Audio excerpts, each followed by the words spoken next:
Welcome back to the show. Now, graffiti has been around since the Stone Age, but it has a reputation of being subversive and often downright rude and ugly. However, a change is happening. Move over graffiti and hello street art.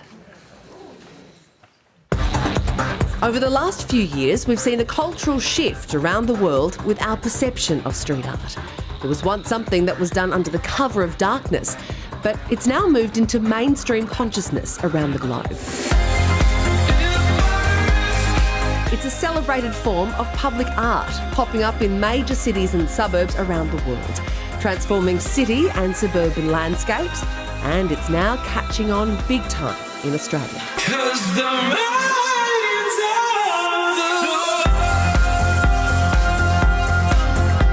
Yeah, street art is now so cool, and councils are hooking up artists with homeowners to transform neighbourhoods. Please welcome award-winning street artist Joel Moore, known as Mulga the Artist, as well as Kurt, his assistant and homie, and Victoria Johnston, Arts Culture Coordinator from Sydney's Inner West Council. Welcome to you all. Vic, we'll start with you. Why are councils changing their tunes on graffiti? Well, it's not so much graffiti, it's unwanted vandalism and illegal tagging. I get a lot of calls each week from people who are just upset. You know, they have their this beautiful sort of stuff. Houses and homes, and, you know, they feel quite violated when kids or malicious people come along and tag their walls. The Inner West Council has spent about $500,000 a year in removing unwanted tagging. So this Inner West Council pioneered a unique program where we turned this incredibly negative, sad situation involving kids getting in trouble, police, upset property owners, flipped it into something totally positive by bringing artists and residents together and getting them to collaborate and share ideas and stories and develop beautiful site-specific works, which the community loves, artists love, and it's part of our multifaceted approach to vandalism and graffiti. It does look fabulous, and you look at those sides of the terraces and they're like these big canvases just waiting, craving artwork. Mulga, when you are working on these artworks, I mean, do you take into consideration the neighbourhood, or do you work from your own sort of theme? How do you find the perfect painting of these buildings? Usually we talk to the property owner. And then, I have a certain theme. I like to paint animals and bearded dudes and bright colours, so we try and merge what the property owner wants with what I do and, come up with a perfect painting.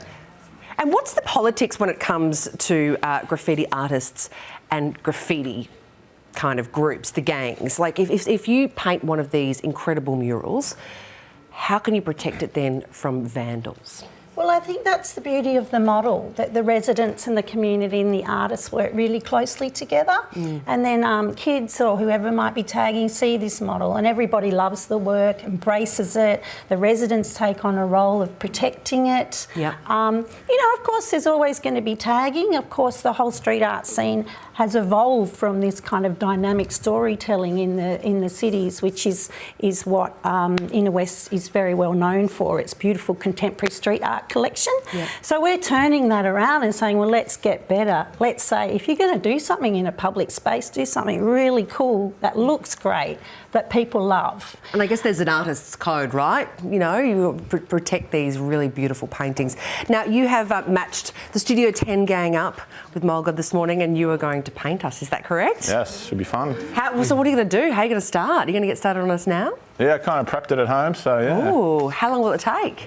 Hopefully you won't by the show end. Whoa, fantastic. All right, guys, we're going to leave you to it. You'll be here all morning painting for us. Mulga, Vic and Kurt, thank you so much for joining us this morning. Now, you are watching Studio 10 now. This fantastic bloke has been brightening up the streets of Sydney's Inner West with his iconic street art. And now Mulga is brightening up our studio. He's doing a bit of graffiti art. It looks like you. Jess? Is that Joe with a hipster beard? Oh, hello, Mulga. Yeah, you got me. Hey. You need to grow it a bit longer. You got me in a hipster, yeah, that's right. You look like a man that could do Scrabble or Now, crosswords, get me a 3/4 latte and an avocado. Oh, looks good. We're going to be checking in with Mulga and his assistant Kurt throughout the show just to see how it's all going. Now, how talented are these blokes? Mulga and his assistant Kurt are busy working on some graffiti art for us. I reckon that looks looks a little bit like Joe Hildebrand, a hipster Joe Hildebrand. I don't know. I think I'm thinking Mulga might be just sort of inserting himself into the frame there slightly. Maybe. I quite think, and then I possibly. think there's a bit of a montage. I've got an eye for art. We're going to be checking in with this fabulous team a little later in the show to see the finished Cubist product. But looking good at the postmodern, moment, right? You have no idea. No, I'm not. Now, all morning we've had the incredible artist Mulga in with his assistant Kurt, and they've been doing us up as a bit of a graffiti art project. Check it out. This is what they've come up with.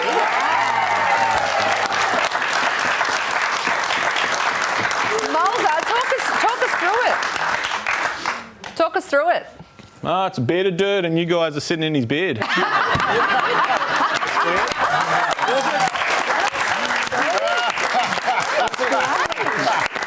That is so cool. It's got to Do you want work to out. explain it again? No, that was unreal. Thank you so much, fellas, for coming in today. It's got to work out a place to hang it now. I feel like that is as cool as I'm ever going to get.